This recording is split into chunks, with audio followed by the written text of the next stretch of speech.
Good afternoon. Welcome, everybody. I trust you can hear me. I'm Jeff Adams, and this is the first online Atlas training session. This is the first time, excuse me, I've done this. I've done a number of online training sessions with people sort of one-on-one, and they've proved pretty useful. And I thought it would be good to make one more widely available. I'm using Google Hangouts on Air. It's the first time I've done this. I hope it goes smoothly. And however, whatever technical problems we have, I hope I'll get those worked out in time for the next presentation.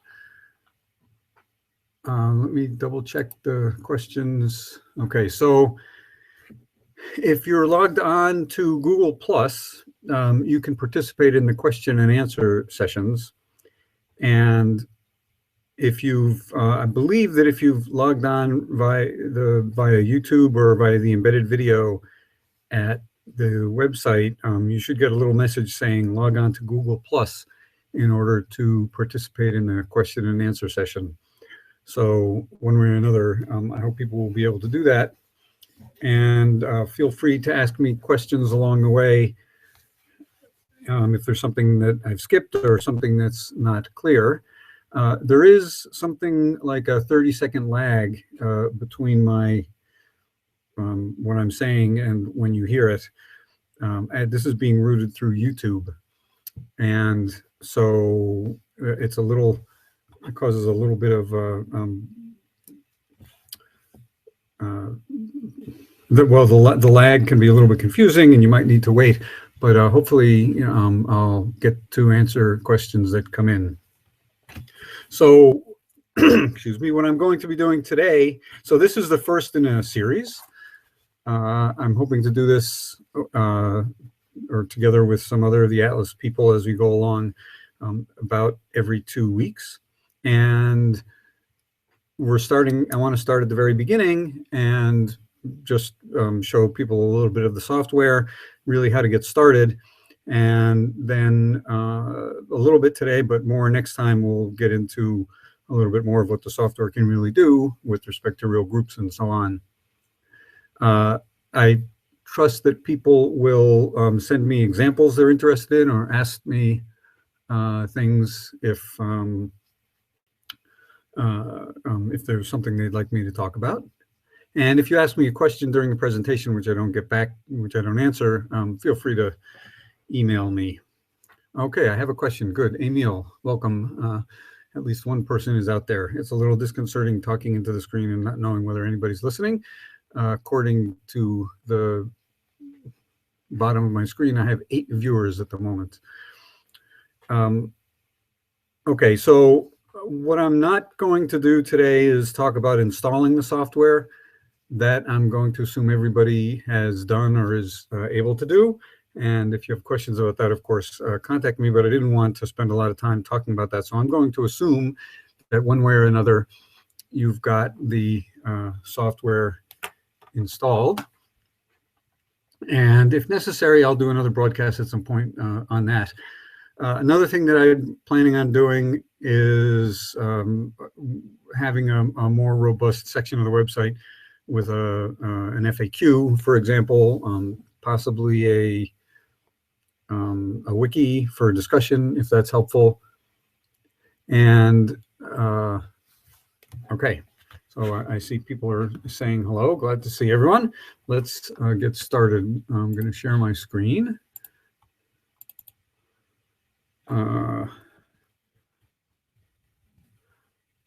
Okay, so hopefully people are seeing the screen which has an outline. It says hour 1 getting started, variables, expression, and syntax. That's just the very basic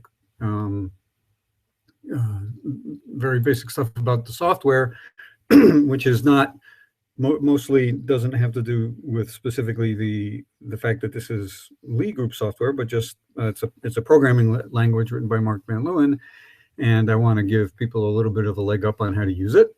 And then I'm going to take a 5-minute break, And then for the second hour, I'll go a little bit further, and I'll be demonstrating some of the basic functionality of the software and starting to show things like root data and groups and so on. Okay. So just give me 1 second here. I'm looking at the questions. I see a number of people have joined. Glad to see you. Okay. I have a number of I'm here statements, but no questions yet. So I don't have anything to answer, but I'm sure that will come. Okay. So I'm going to get started in 1 second.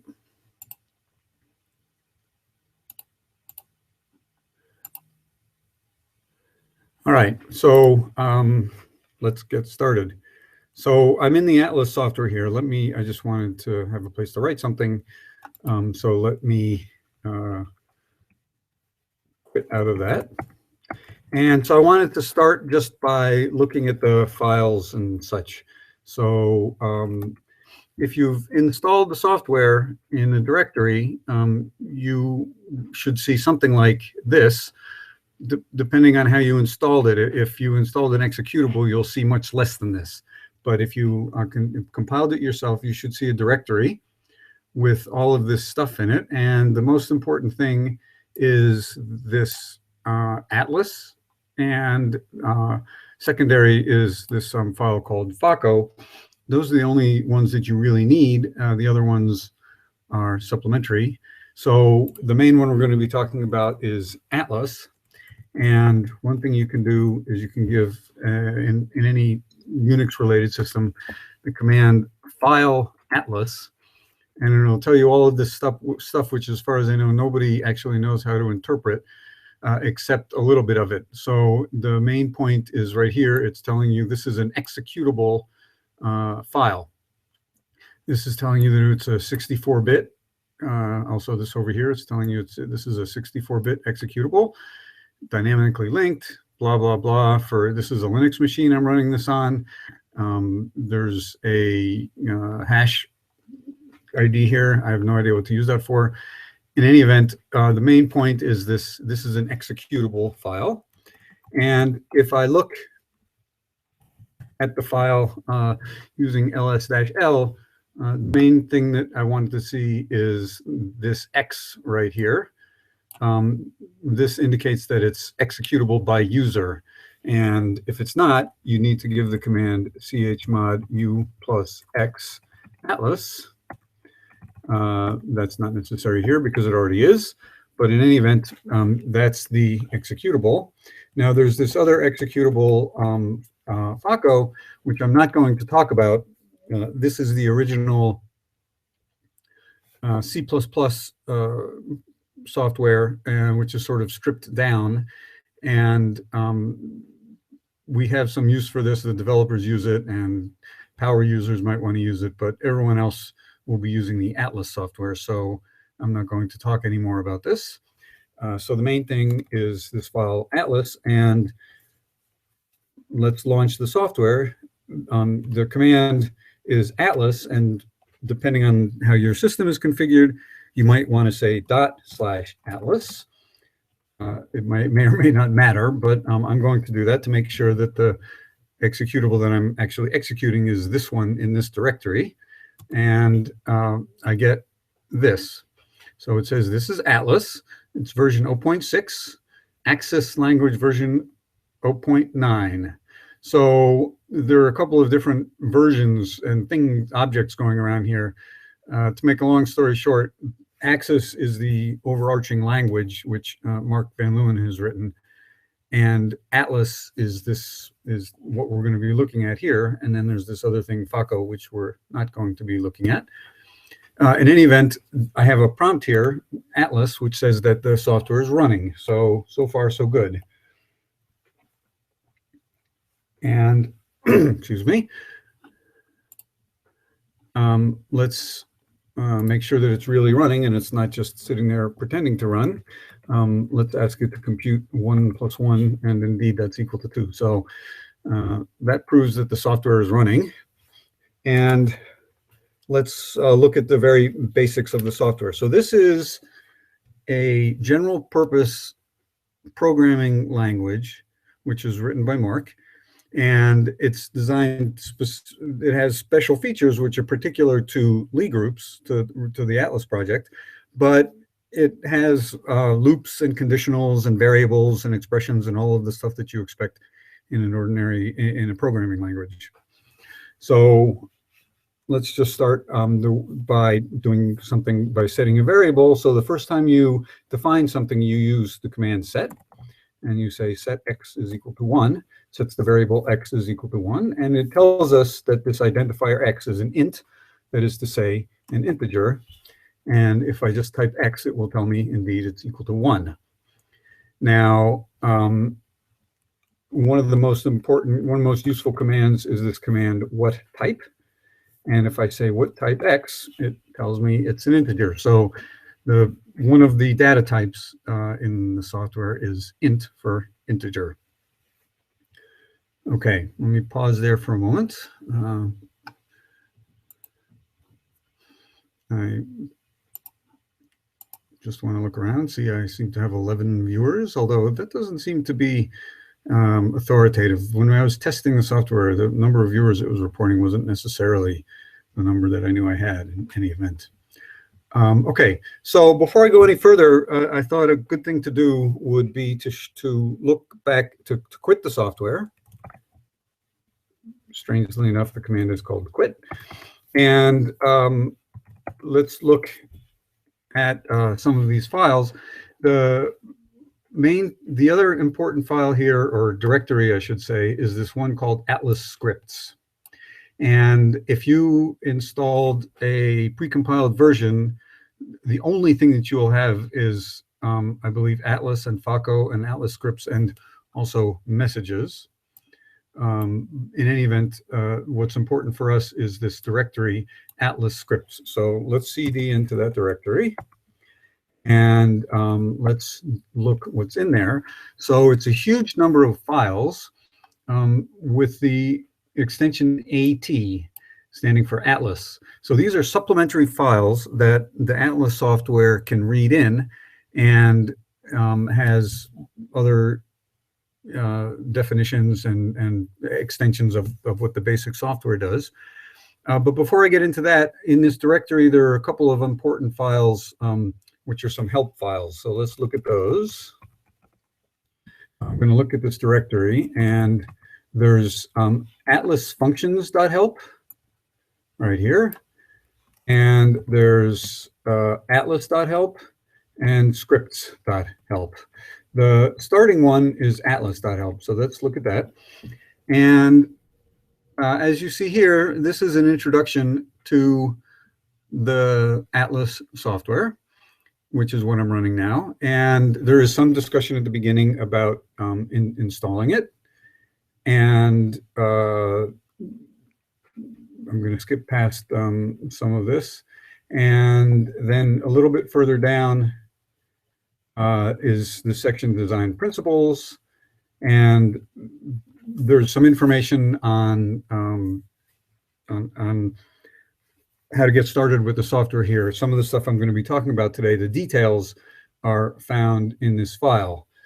So for example, if you scroll down far enough, you will find this important list down in the file of these are the data types which are defined by the software. So let's look at, for example, the bool is Boolean, that's true, false. Int is an integer, and it will be 32 or 64 bits, depending on the machine.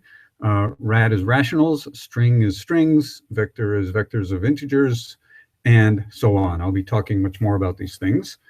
Up through, you'll notice that up through ratvec, rational vectors, these are more or less general mathematical constructs. Starting at Lie type, the rest of this stuff is more specific to the Atlas software. But I'm going to start by talking about just these first 5 or 6 types and showing you how they work. So again, the Atlas help file is one that you might want to look at. Okay, let's take a quick look at another one of the help files, which is Atlas Functions. This is extremely useful because it's sort of a table of all of the functions which are defined. So for example, there's an operator. Let's start at the very beginning. This tells you that there are operators plus, minus, and star, which take a pair of integers and return an integer, usual integer arithmetic operations, and so on. So there are a whole long list of operators here given by a single symbol, and I'll be talking about these, but they're all listed in this table. So for example, there's some Booleans and so on. And then a little bit further down, there are some operators which are given by not just symbols, but words. So for example, there's null, which if you, it takes an integer to a vector, and so on and so forth. There's quite a bit that's listed in this file. So this is, again, a good reference for the functions which are available. Okay, so that's that. And then finally, there's a file scripts.help. And this is rather brief. And what it does is it lists all or most or all of these supplementary scripts which are found in this directory. And a quick summary of what they do. The very basic one is called basic. And there's lots of stuff in that file which is useful. And I will show you how to load these files and make them available. Okay. Finally, another thing which, after you've been working with the software a little bit, you might want to do is actually look at some of these AT files directly, but let's come back to that. So let's quit this editor. Let's go back to the Atlas directory, and let's give the Atlas command and go back into the software. And I'll start by showing you some of the basic stuff. Okay, so for example, we already saw that you can set an integer to be by saying set x is equal to 1. And now I'm going to say right away that comments are indicated by braces. Okay. And so I'm going to give a comment here, which is I'm going to type tab. And you won't see it, I don't think, when I type a tab on my monitor. But if I hit tab, that does command completion. And if I hit tab twice, it does command completion on the empty string, and it will tell you all of the possible completions. So it's extremely helpful, and I want to show you that right at the beginning. So I just hit tab twice, and it says display all 205 possibilities. You bet. All right, so this basically is a list of essentially all of the objects, functions, and things that the software knows about, because it's doing command completion on nothing, and so it's showing you everything it knows about. And this is extremely useful. Just you can scroll through here, and we've tried to make these things as self-explanatory as possible. Of course, that's not always so easy, but many of these things are clear. Some of them are not.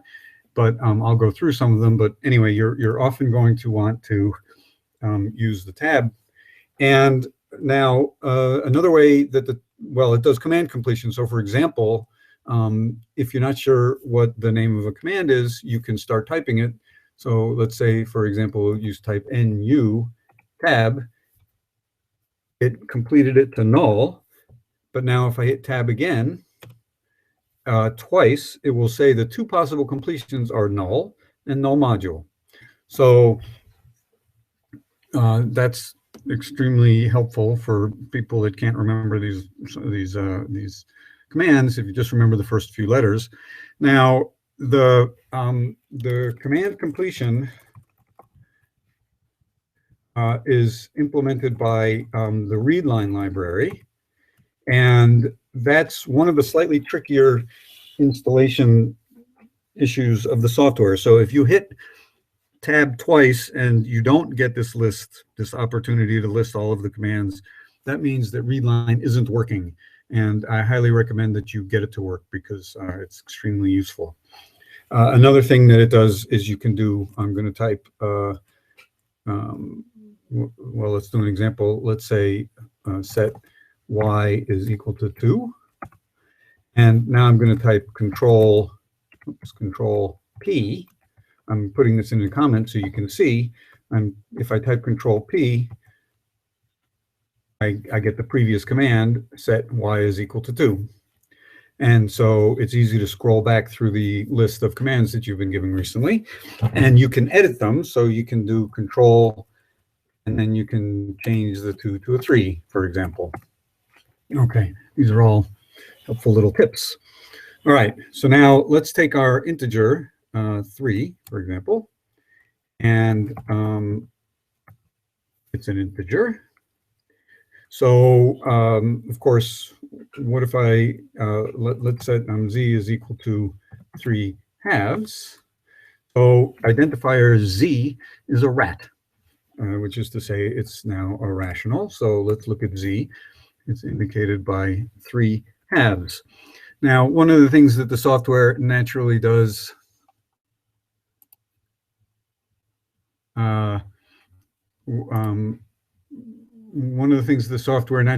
is it tries to be smart about converting between different types. So, for example, if you try and add x is an integer and z is a rational, and if you add them, you get a rational. And excuse me, if I do what type x plus z, I get a rational. Now that doesn't always work. There are situations in which you have different similar data types, and you need to be smarter about it. And I'll show you some examples of that. Now I see Mark asked the question about up arrow, and that's certainly true.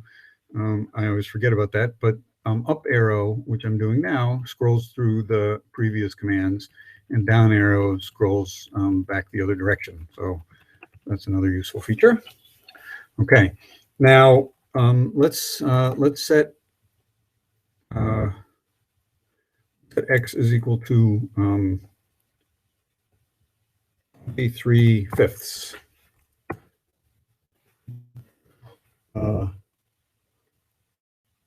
What did I want to do? Sorry, what I mean to say is the following. Let's set x is equal to 23, which is an integer. Now, the software works a lot with integers, but also sometimes with rationals, and there's a little bit of passing back and forth. But there are many operations that you want to do just in the world of integers. So, for example, if you have an integer and you divide it by another integer, this backslash is it's going to return an integer, and what it does is it returns the integer which is rounded down. It does a division and rounds down. The other thing you can do is you can take the remainder. If you take x and you divide it by 5, the percentage sign says the remainder is 3. Okay, so you can do modular arithmetic this way. Now, another thing you can do is if you set x is equal to 23/5, x is a rational. You can get the numerator and denominator out of it by saying percentage x. Percentage x is the pair 23/5.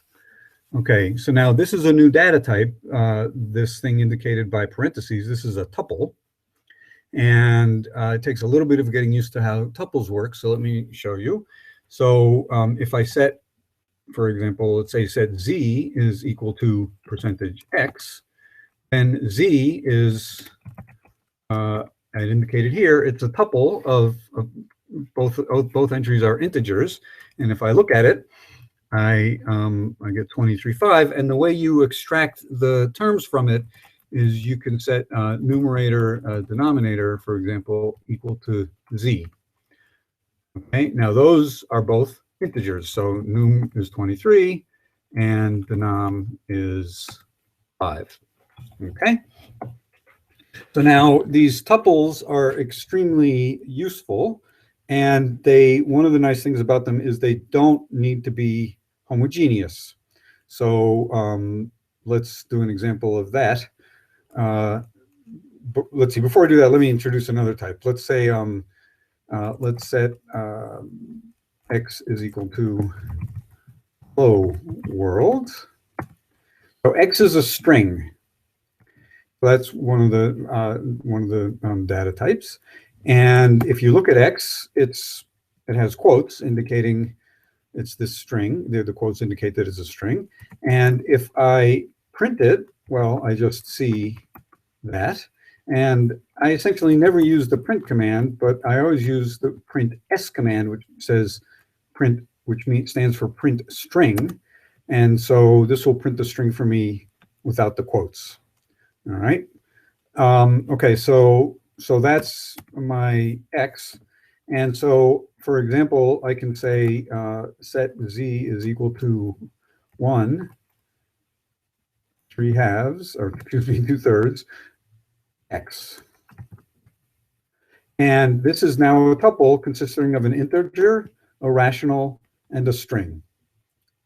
And by the way, every time I redefine something, it says hiding previous one, meaning that the previous definition was int has now been superseded.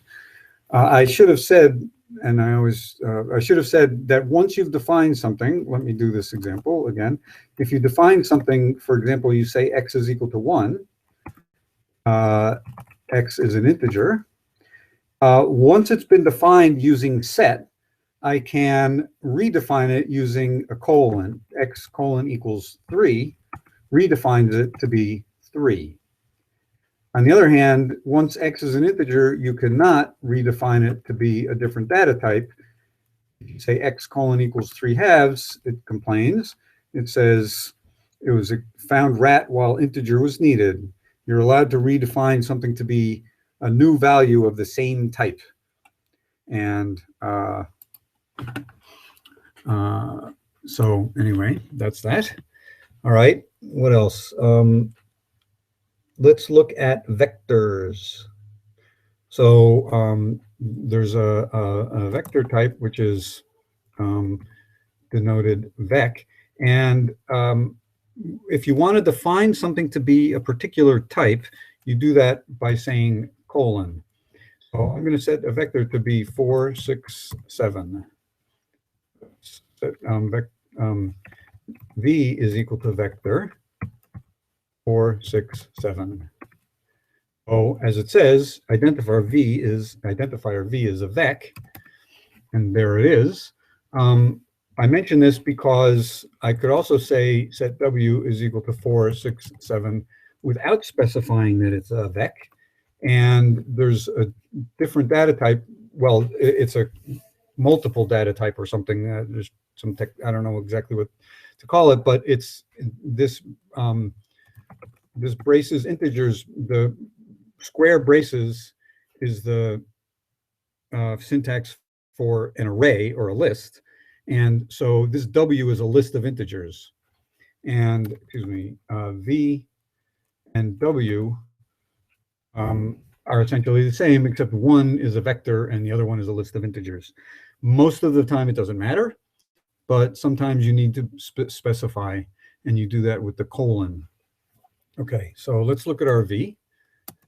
And there are obvious things that you can do. So for example, the length of a vector is given by sharp, and it's 3. And the entries of a vector are given by indices. So, and they start at 0. So v0 is 4, v1 is 6, and v2 is 7. And what's v3? Well, of course, that's an error, out of range. Okay. Can you, okay, Mark asked me an excellent question. I suspect he knows the answer. And the question is, can you do v plus w? So let's look at what type v, what type w, v plus w. Yes, you can, is the answer. And what type is it? So if you add a vec and an int, you get a vec. All right. So you can do v times v. So let's look at v again. V times v is what? Well, it's the dot product, obviously, and that's 101. Now, we also have rational vectors. So v over 2 is this vector. And what type is it? So now's a good time to mention that $sign is the previous line. So if I say, what type $sign, I see that this is a rational vector.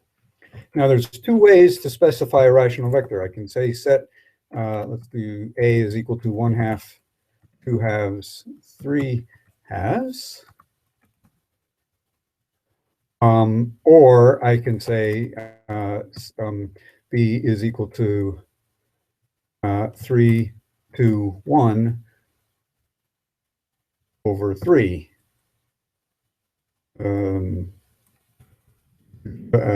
Sorry. Anyway, you can also define them this way. And if you take a rational vector like a and you split it up, what you will get is an integer vector, a vec, which is a vector of integers, together with a common denominator. So that is to say a, let's check, a is in fact equal to 3, 4, 9 over 6. And this equals now is a Boolean. I'm asking whether a is equal to this thing, and the answer is true. Okay. All right, so let's do something with matrices. A matrix is indicated by mat colon, and let's make the matrix 1, 2, 3, 4. Now, notice that unlike most other software that I know, what you typed becomes the columns of A. And I actually think this is the right thing to do. We usually, in applications, it's almost always the columns. In any event, that's the way it works. A is the matrix with the columns. Now, I don't need to define this as a matrix.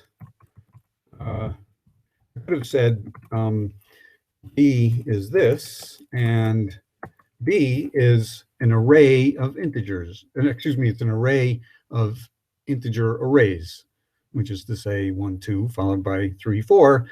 For many purposes, that's if you went to use B as a matrix, it would automatically convert it. But if you want to be sure that you're working with a matrix, you specify it as a matrix. So let's look at A. And now, for example, one of the nice things about the software is I can do multiplication on multiplying a matrix times a vector on the right, and it automatically converts it into a column vector and does the correct multiplication, which is to say A times 1, 1 is 4, 6. So it's treating the 1, 1 as a column vector.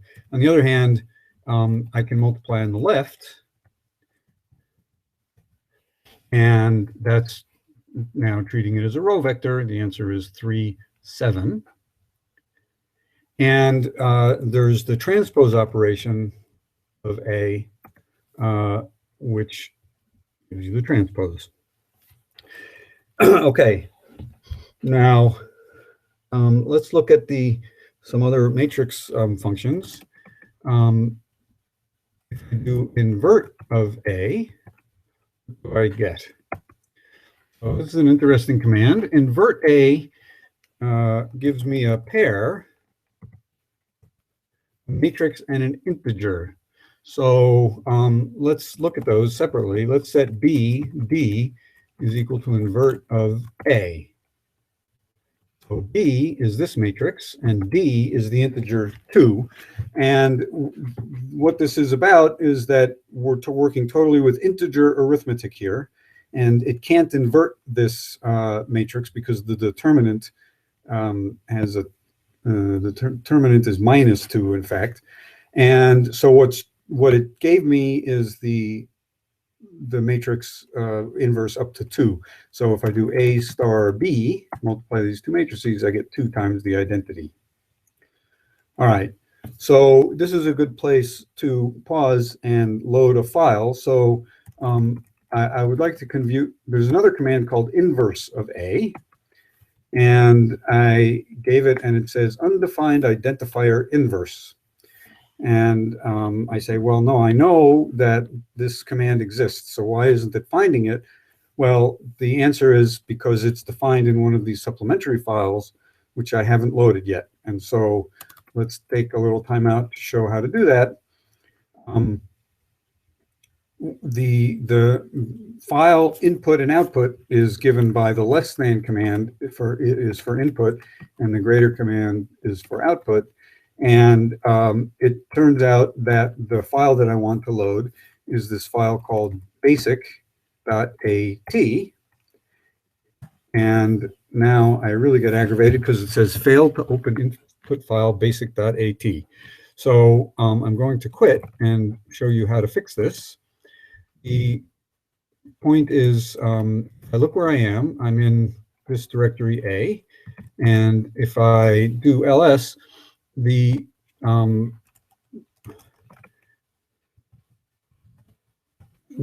script that I'm looking for is in the Atlas scripts directory.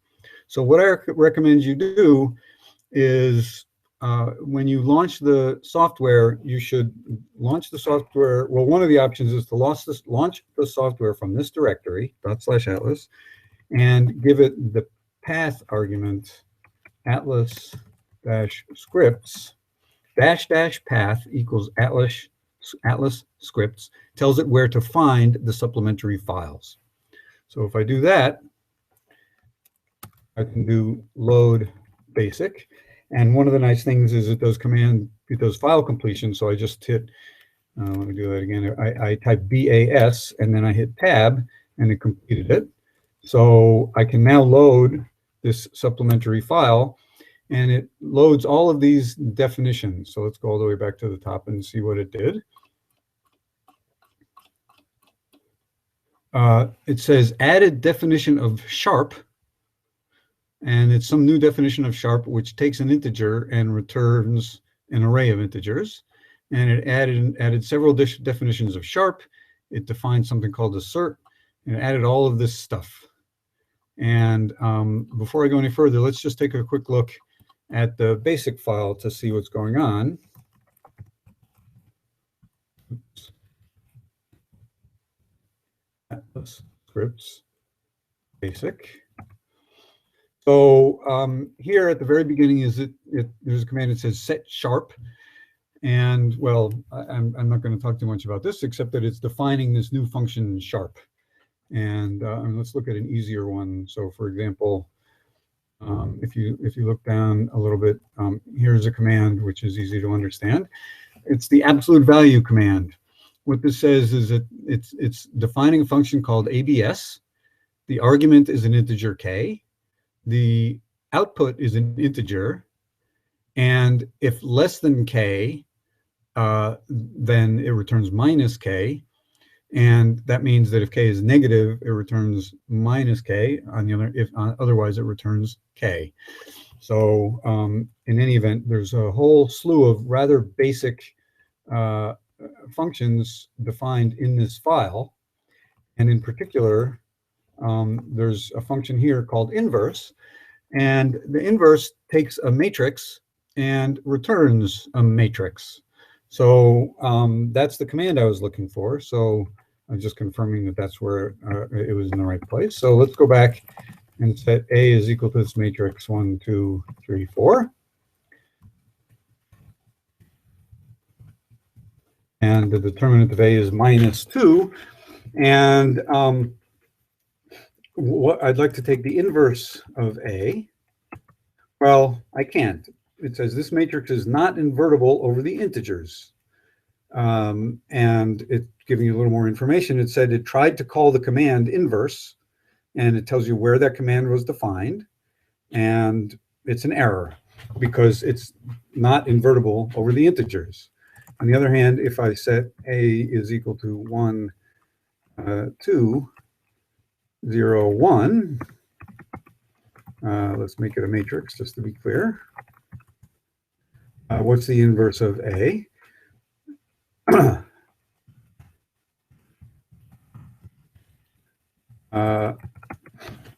So the command inverse will return the integral inverse of a matrix provided it exists. And if it doesn't, it will return an error. Okay. All right. So I showed you how to load a file with less than. So for example, I did less than basic. And I'd already loaded this file, so loading it again didn't really do anything. The contrapositive, the opposite of loading a file, is file output, and that's with greater than. So let's do a simple example of that. Let's do greater than. Oops.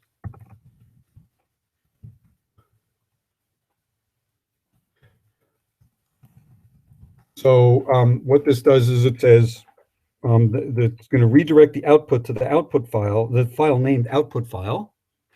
And it's the command I'm going to execute is the command hello world. And so I don't see anything on the terminal because it got redirected to the output file. Let's see that this file is here. There's output file and output file, hello world. Okay. And if you want to append to the end of a file, you use two greater than naturally. So if you do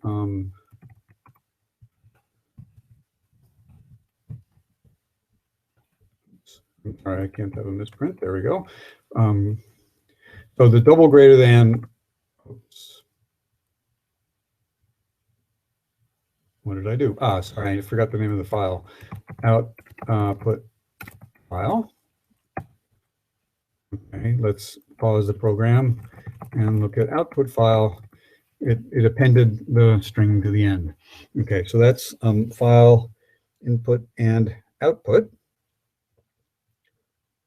Okay, let's go back into the software. And let's do a few more things with matrices. So let's set A is equal to the following matrix, 1, 0, 0,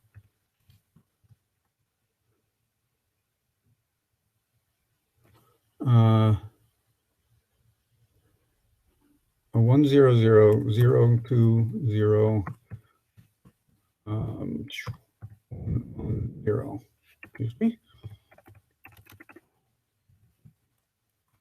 And I want to make it a matrix.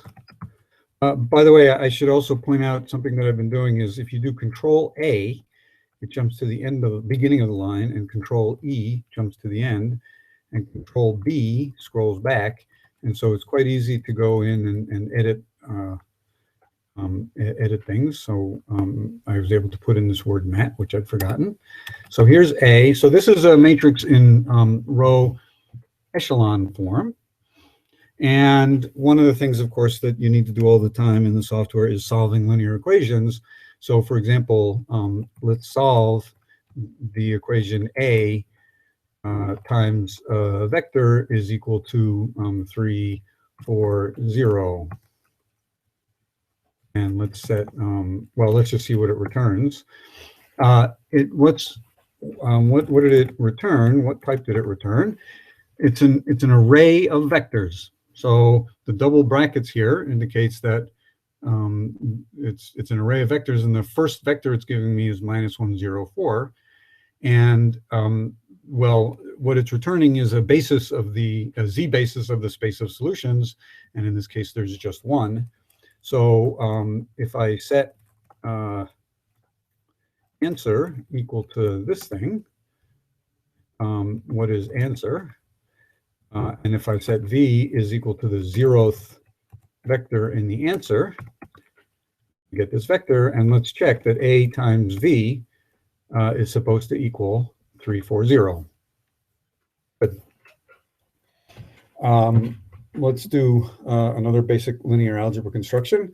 Let's set A is equal to 1, 0, 0, 0, 0, 0, 0, 0, 0.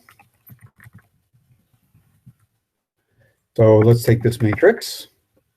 And of course, one of the things you're interested in is the kernel of A. And so what's this telling me? So remember, you should always think of, if you're looking for a list of vectors, well, look at the columns of this output, and you see that these two columns are a basis of the kernel of A. That's how you get the kernel. Okay, what else did I want to do with matrices? We should probably see what happens if I try and solve something which is unsolvable. You get the empty set of solutions. It's not an error, but there's no solutions. Okay. All right, so let me just show you a couple of other things about the programming language, and then we'll take a break. And then when we come back, I'll do a little bit with root systems and things, and along the way, I can demonstrate some of these concepts again. Not a Z. Oh, I'm getting a.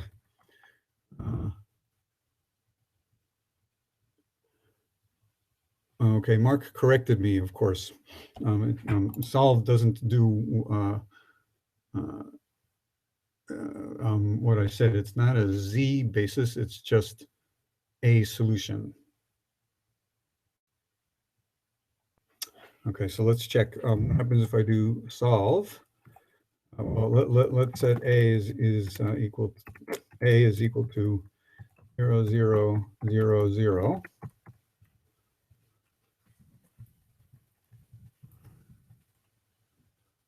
A, let's solve A 0, 0. Well, this isn't going to be too illustrative, but oh, it is going to be illustrative. I realize now it just gives one solution. Yeah, so I take it back. What solve does is one solution or none, if there isn't any, and then to find them all, of course, you should use kernel. Okay, good. Thank you, Mark. Okay, I got a question from Bern. Failed to open output file. I'm not sure what that's about. Now when I try to display a variable, Atlas responds failed to open output file. Sorry, Brian asked me, he was having trouble with opening an output file, and I can't answer that question. So let's send me an email, or we'll talk about that another time.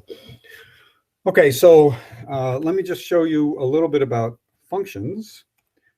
So the way you define a function is you say set f, and you give the arguments, say a function of an integer, and let's just say x squared. So the software tells you that that f is a function, and it takes integers to integers. Now, it's really good programming practice to not let the computer decide what the output's going to be, but to say it, because then it's a good thing to do. So if you want to specify the output as an integer, you say int colon. And that's no different from what I just did, but it's a little more explicit. And of course, if f of 2 is equal to 4. All right. Now, you can give, of course, rather complicated functions this way. Let's say, well, not a very complicated one, but let's say int x, int y is equal to rat x over y. So f of 3 comma 2 is 3 halves. So that's just the basic definition of a function. And if you want to see examples of functions defined, I mean, one of the ways to learn the software is to look in these AT scripts. and see, copy and paste examples from there to see how to define functions. Let me give one simple example, well, slightly less simple example. Let's set f of a matrix A, excuse me, and is equal to a vec.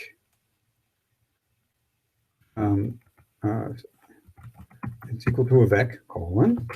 And what I'm going to do is let RV be the empty vector.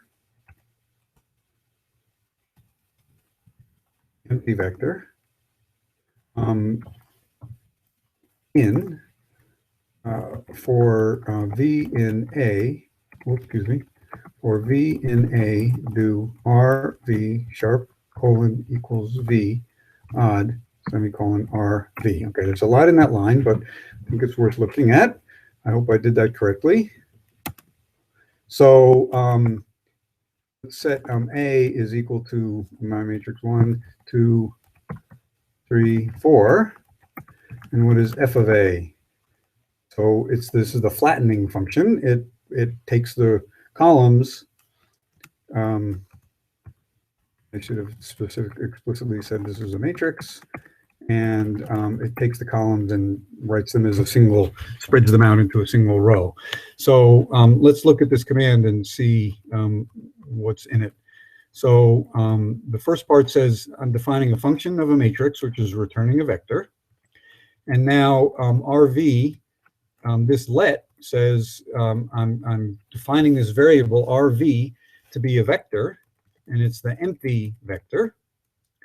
And then I'm using it in the following expression. I'm using a loop now for V in A. I'm running over the vectors in A, and I'm taking this, first it's an empty vector, and I'm appending it to it, this vector V, running over all of the vectors in A, and then when I'm done, I'm getting the vector RV out. Okay, so well, let me do there's a lot in that line. Let me pull out one thing from that. Let's look at V for let's do for V in A, do V. So this is the basic for loop, which I guess I haven't really shown you before. What is it doing? It says run over the vectors in A, and for every vector, just do that vector, and a for loop returns an array, which it gets by running over those. So let me do that again. Okay, so for a vector in A, do the vector, and then odd is just the way you end a for loop. And in Atlas, these for loops return something, and so the for loop's doing stuff, but while it's doing it, it returns a value, and in this case, the value that it returns is the row or the vectors in A. Let me do another example of that. Let's say set V is equal to 1, 2, 3, 4, and let's say for A in V, do A squared. So what's that going to do? It's going to run over the entries of V, and it's going to square them, and it's going to put them into a list. Oops. Sorry, I said set, I meant for. So it ran over the entries of V, squared them, and returned a list. And you see that the type that I got out was an array of integers. Okay, so what else do I want to say before we take a break? Well, let me maybe just conclude by closing the software, and let's look at the Atlas. I think it's in atlas.help. Oops. Control structures. So this is all explained in this file. Sorry, where are for loops defined?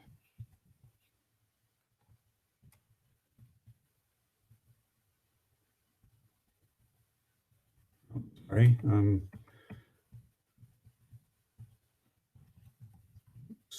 conditionals types. Oops. File. Oops. So here's some information about. Here's a while loop, for example, and anyway, the bottom line is that the details of what I've been talking about are explained in this file. Here we go. Here's while loops, for example. So it explains the syntax of the while loop construction. Well, I don't know about you, but I find computer documentation hard to read. I need to know where it is because I look it up sometimes, but probably in practice, the best thing to do is to look at some of the scripts and get the idea. So, for example, let's look at a command here, all. All takes an array of Booleans and it returns a Boolean. And basically what it does is it returns true if they're all true and false otherwise. And if you want to learn how to write a loop, there are many, many examples in these AT files. Okay, that's been 55 minutes. Let's take a break. Take a 5-minute break until 3:02. According to my clock, it's now 2:58, so let's say 3:03. See you in a minute.